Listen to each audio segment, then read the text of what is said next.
इस साल बारिश नहीं हुई थी। रानो चिड़िया का छोटा सा खेत सूख कर पत्थर जैसा हो गया था। बुवाई का मौसम आ गया था, लेकिन रानो के पास बीज खरीदने के लिए एक भी पैसा नहीं था। माँ, अगर हमने आज बीज नहीं बोए तो इस साल हम क्या खाएंगे?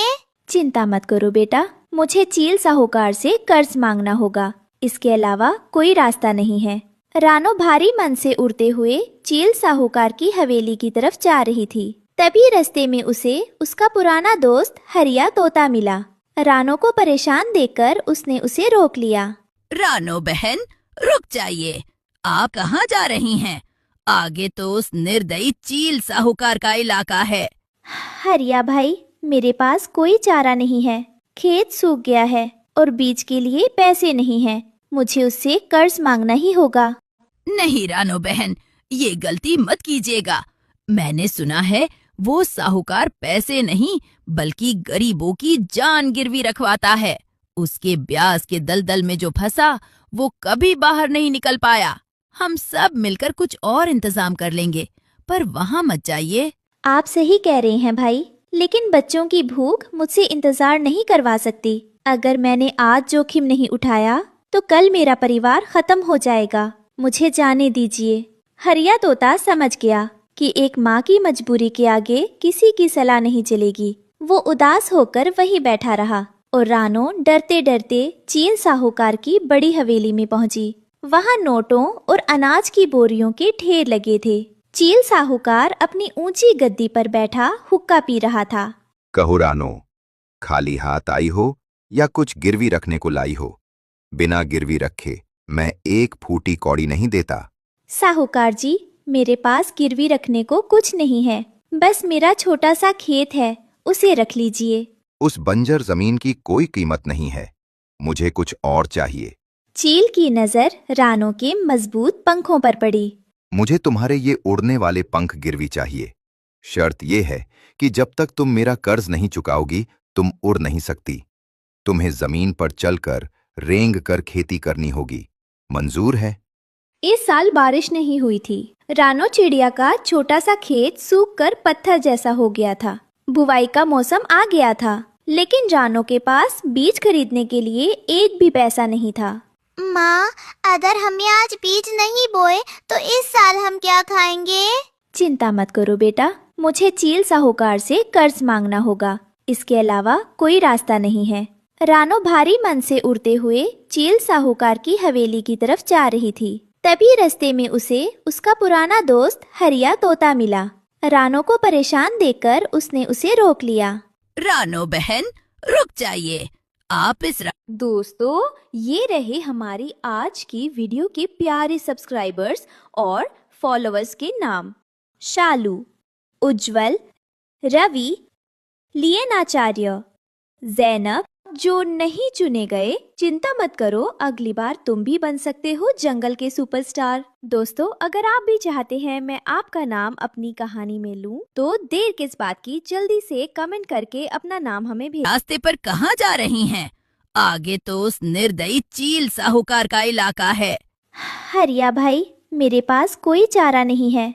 खेत सूख गया है और बीज के लिए पैसे नहीं हैं। मुझे उससे कर्ज मांगना ही होगा। नहीं रानो बहन, ये गलती मत कीजिएगा। मैंने सुना है वो साहूकार पैसे नहीं बल्कि गरीबों की जान गिरवी रखवाता है। उसके ब्याज के दलदल में जो फंसा वो कभी बाहर नहीं निकल पाया। हम सब मिलकर कुछ और इंतजाम कर लेंगे, पर वहाँ मत जाइए। आप सही कह रहे हैं भाई, लेकिन बच्चों की भूख मुझसे इंतजार नहीं करवा सकती। अगर मैंने आज जोखिम नहीं उठाया तो कल मेरा परिवार खत्म हो जाएगा। मुझे जाने दीजिए। हरिया तोता समझ गया कि एक माँ की मजबूरी के आगे किसी की सलाह नहीं चलेगी। वो उदास होकर वहीं बैठा रहा और रानो डरते डरते चील साहूकार की बड़ी हवेली में पहुंची। वहाँ नोटों और अनाज की बोरियों के ढेर लगे थे। चील साहूकार अपनी ऊंची गद्दी पर बैठा हुक्का पी रहा था। कहो रानो, खाली हाथ आई हो या कुछ गिरवी रखने को लाई हो? बिना गिरवी रखे मैं एक फूटी कौड़ी नहीं देता। साहूकार जी, मेरे पास गिरवी रखने को कुछ नहीं है। बस मेरा छोटा सा खेत है, उसे रख लीजिए। उस बंजर जमीन की कोई कीमत नहीं है। मुझे कुछ और चाहिए।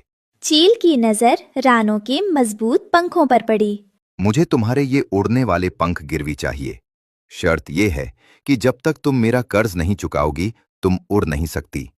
तुम्हें जमीन पर चलकर रेंग कर खेती करनी होगी। मंजूर है?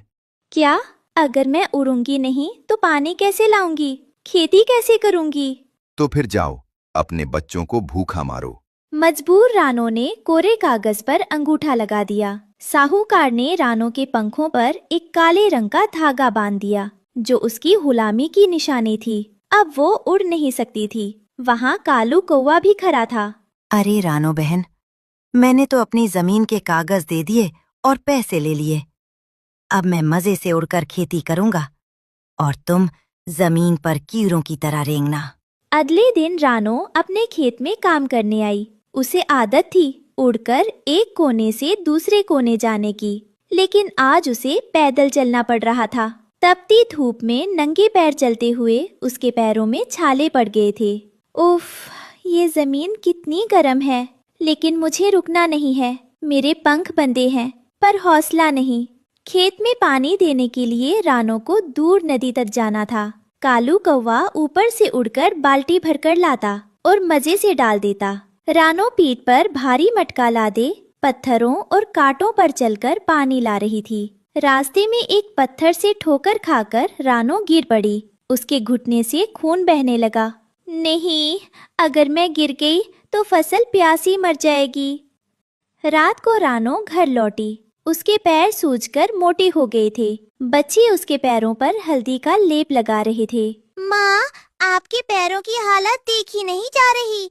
आप कल से खेत मत जाना। बेटा, किसान का पसीना और खून ही फसल को सोना बनाता है।